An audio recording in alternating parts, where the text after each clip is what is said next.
Hello ప్రియ సహోదరుడా, యేసుక్రీస్తు వారు తన తల్లి పట్ల చూపించిన గౌరవ మర్యాదలను మనం ఈ యొక్క వాక్యం ద్వారా కనుగొందాం. 3వ దినమున గలిలయలోని కానాపల్లెలో ఒక పెండ్లి జరిగెను. యేసు తల్లి అచట ఉండెను. యేసు ఆయన శిష్యులను ఆ వివాహమునకు ఆహ్వానింపబడిరి.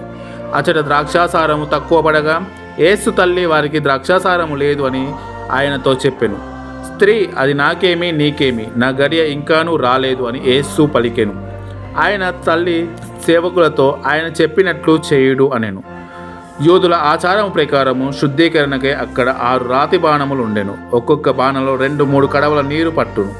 ఆ బాణులను నీటితో నింపుడు అని యేసు వారికి చెప్పెను. అటులే వారు వాటిని అంచెల వరకు నింపిరి.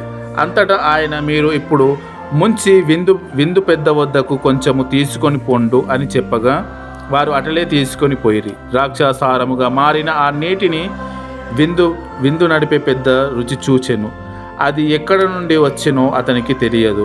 ఆ నీరు తెచ్చిన సేవకులకు మాత్రమే అది తెలియను.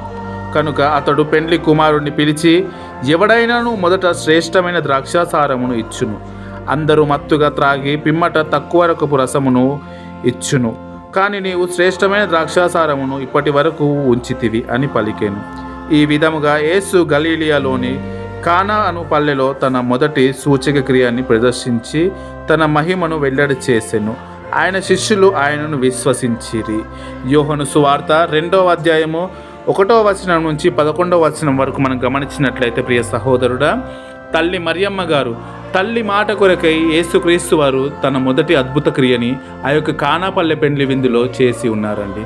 మరి కాళ్ళు కడుగుటకు ఉపయోగించే నీటిని మధురమైన ద్రాక్షారసముగా మార్చిన యేసుక్రీస్తు వారు మరి ఈ రోజున మనకు జీవితాల్లో ఎటువంటి కలతలు, ఎటువంటి ఇబ్బందులు, ఎటువంటి సమస్యలు ఉన్నట్లయితే మరి యేసుక్రీస్తు వారికి అప్పచెప్తే మరి క్రీస్తు వారు మరి ఆ యొక్క నీటిని ద్రాక్షారసముగా మార్చినట్లు మన జీవితాలను కూడా మధురమైన జీవితాలుగా మారుస్తాననేసి మరి వాగ్దానం చేసి ఉన్నాడు. ప్రియ సహోదరుడా, మరి మనం తక్షణమే ఆలస్యం చేయకుండా మన యొక్క జీవితాలను యేసుక్రీస్తు వారికి అప్పచెప్పి యేసుక్రీస్తు వారిని మన యొక్క జీవితాల్లోకి ఆహ్వానించినట్లయితే మధురమైన ద్రాక్షారసము వలె మన యొక్క జీవితాలు ముందుకు సాగుతాయి. ప్రియ సహోదరుడా, మరి మనం